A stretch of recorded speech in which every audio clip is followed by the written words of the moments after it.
Bonjour tout le monde, bienvenue sur ma chaîne Le Labo des langues d'Emma et aujourd'hui on se retrouve pour une nouvelle vidéo. On continue toujours sur notre thématique voyage, mais aujourd'hui vidéo très spéciale. J'avais très envie de vous parler d'un pays qui est assez peu connu en Europe, que certainement très peu d'entre vous, voire peut-être aucun, n'a visité et qui vraiment présente une histoire très intéressante. Il s'agit de l'Albanie. Alors, pourquoi l'Albanie? Pourquoi est-ce que j'avais envie de vous parler de ce pays? Donc en fait, je vous explique un petit peu. J'ai l'une de mes meilleures amies en Espagne qui a quitté le pays il y a maintenant quelques temps pour vivre avec son copain en Allemagne. Il se trouve donc qu'ils vont se marier en Albanie parce que son copain a de la famille là-bas. Et donc, c'est vrai qu'elle m'a énormément parlé de la culture albanaise que je ne connaissais pas du tout. De fait, ma copine en fait parle très bien l'albanais. Elle l'a appris il y a déjà plusieurs années quand elle était très jeune. Et vraiment, ça m'a fait très plaisir de l'écouter, me parler du pays. Et d'ailleurs, il est prévu que j'aille la voir en Albanie. Donc, autant vous dire que j'ai été très curieuse. J'ai été voir pas mal de contenu sur YouTube et sur d'autres plateformes pour en savoir plus sur ce pays que j'ignorais totalement. Et il se trouve donc que plusieurs informations m'ont quand même frappée et j'avais vraiment envie de vous les partager avec vous. Je me suis dit que sur cette chaîne YouTube, on parle de tout ce qui est en lien avec les voyages, les cultures et les langues. Et du coup, j'avais très envie de vous partager ces mystères et ces idées assez étonnantes que j'ai apprises. Alors tout d'abord, donc, pour ceux qui ne le sauraient pas, l'Albanie est un pays de l'Europe de l'Ouest qui est en fait entouré d'un certain nombre de pays. Vous avez notamment la Macédoine du Nord, vous avez le Kosovo, vous avez la Grèce au sud. Alors l'Italie ne touche pas, mais ils sont quand même voisins. Et du fait de ces nombreux pays qui entourent l'Albanie, et bien en Albanie on va retrouver cette influence, notamment dans la gastronomie. L'Albanie, c'est vraiment un petit pays. Je sais que mon amie m'a dit que le tour était vite fait. Et pour comparer ce pays, elle a pris l'exemple de la Galice parce que si vous avez vu ma dernière vidéo que j'ai publiée sur YouTube sur mon voyage en Galice, eh bien sachez donc que oui, l'Albanie est presque aussi grande que la Galice qui est une région d'Espagne. Donc autant dire que le tour est assez vite fait. Ce qui m'a frappée, et là c'est la première information vraiment frappante, c'est qu'il y a plus d'Albanais qui sont hors Albanie que d'Albanais qui vivent dans leur propre pays. De fait, alors je vais éviter de dire des bêtises, mais environ 2 millions d'Albanais vivent en Albanie, alors que près de 4 millions vivent dans le reste de l'Europe. Donc ça veut dire, ce que ça veut dire, qu'il y a plus d'Albanais en dehors de l'Albanie que dans l'Albanie. Et il y a énormément de touristes en revanche qui visitent l'Albanie, mais seulement à certaines périodes de l'année, surtout en été, pour ces plages qui seraient considérées comme paradisiaques, très jolies. Malgré tout, il n'empêche que ça n'est pas la destination la plus touristique d'Europe. Mais tout ça pour vous dire donc qu'il y a presque plus de touristes à certains moments de l'année que d'Albanais qui vivent là-bas. Il faut savoir qu'il y a eu une dictature. Une dictature mais vraiment très sévère que l'on compare souvent avec celle de la Corée du Nord. C'est d'ailleurs il y a des vidéos qui le mentionnent déjà, ça serait la Corée du Nord en Europe. En tout cas voilà, c'est vraiment un pays qui a un passé assez douloureux, assez difficile, avec une grande dictature et de fait il s'agissait de l'un des rares pays d'Europe où nous ne pouvions pas voyager sans passeport. C'était vraiment un pays qui était complètement fermé.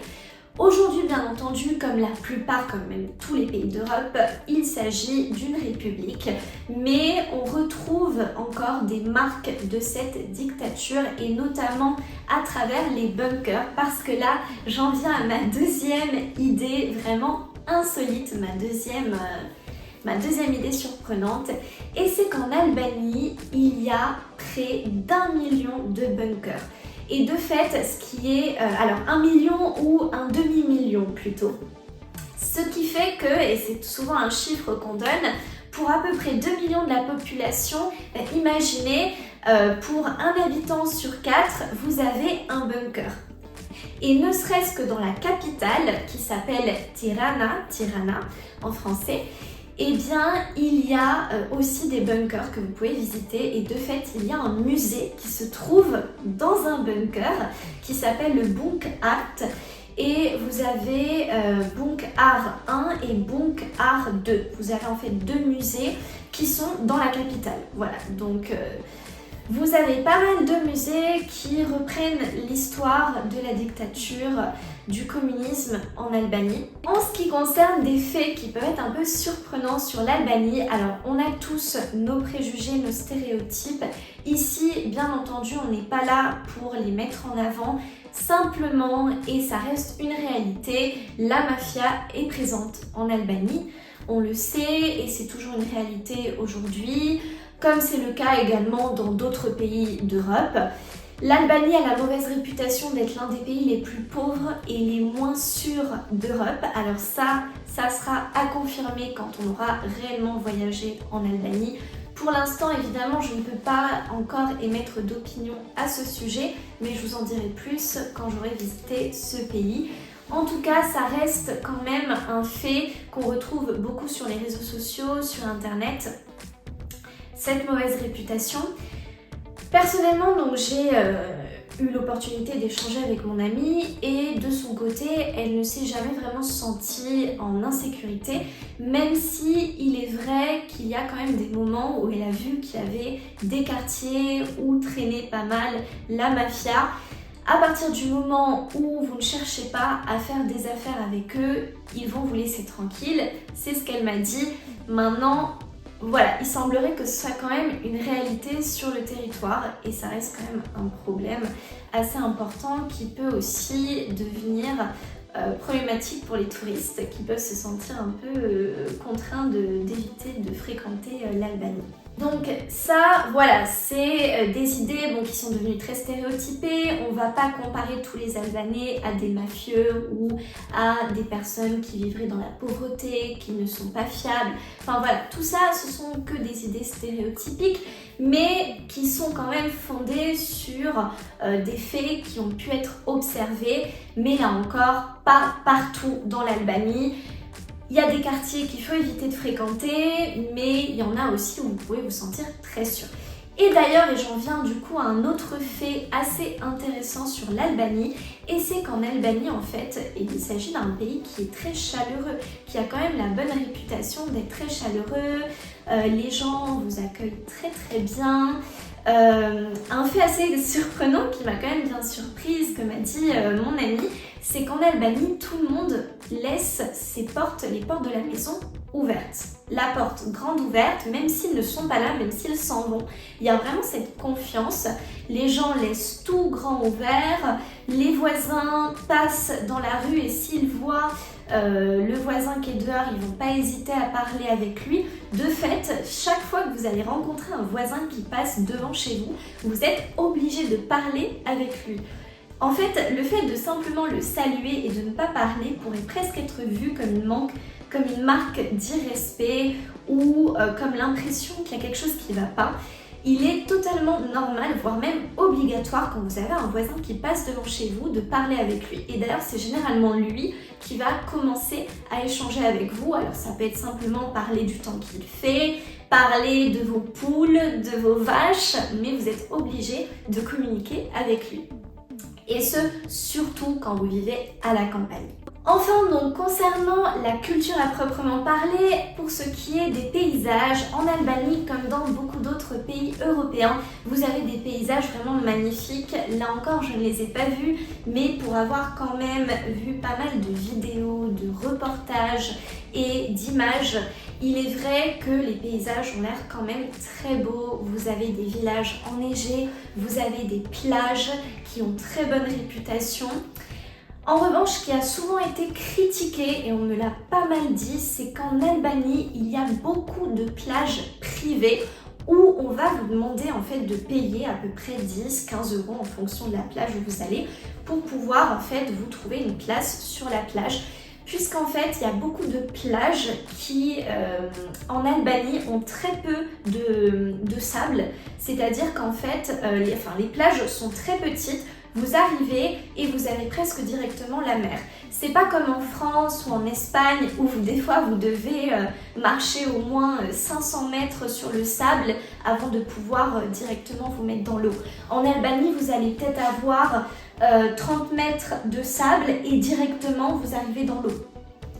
Ce qui fait donc qu'il y a très peu d'espace et en fait la plupart de l'espace est occupé par ces longues chaises, vous savez, ces transats ou les chaises pliantes qu'on va vous demander de payer si vous voulez pouvoir avoir votre place, parce que sans quoi il n'y a pas de place. J'imagine que l'été, quand il y a quand même plus de touristes, ça doit être des lieux complètement bondés, mais c'est du coup l'inconvénient de ce genre de plage. En tout cas, le sud de l'Albanie surtout a la réputation d'avoir de très belles plages. Vous avez, j'ai pu faire des recherches, il y a aussi beaucoup de sites historiques. De fait, comme l'Albanie touche la Grèce, vous avez beaucoup de monuments justement de style un peu ancien. Vous avez des châteaux, des ruines romaines. En tout cas, tout, voilà, si vous aimez l'histoire romaine, grecque, vous allez trouver pas mal de traces en Albanie. Et évidemment, vous avez aussi des paysages plus montagneux, la capitale qui a l'air aussi très très intéressante. Ah oui, alors un autre fait important que je n'ai pas dit sur l'Albanie, c'est que 60% de la population albanaise est musulmane, contre à peu près, donc le reste va être généralement catholique ou orthodoxe. Et donc, ce qui est assez frappant, c'est qu'en Albanie, vous allez trouver une mosquée à côté d'une église ou d'une cathédrale. Dans la capitale, c'est ce que j'ai pu observer. En tout cas, vous avez la grande mosquée qu'on retrouve sur les photos et vous avez à côté aussi des églises. Enfin, vous avez vraiment ces deux religions qui semblent coexister de manière pacifique en tout cas. Enfin, donc je terminerai sur la gastronomie albanaise, de ce qu'on a pu me dire. Donc, il ne fait aucun doute que sa gastronomie a été très influencée par l'Italie, la Grèce et les pays qui sont autour de l'Albanie. Donc essentiellement, alors la Turquie, même si on est un petit peu plus éloigné, mais vous avez surtout une influence turque, italienne et grecque. Donc là-bas en fait c'est très bien d'y aller pour consommer des produits comme la pizza, la glace ou le yaourt qui semblent avoir très bonne réputation. Voilà donc sur l'histoire de l'Albanie. Je suis persuadée qu'il y a des informations que vous ignoriez sur ce pays.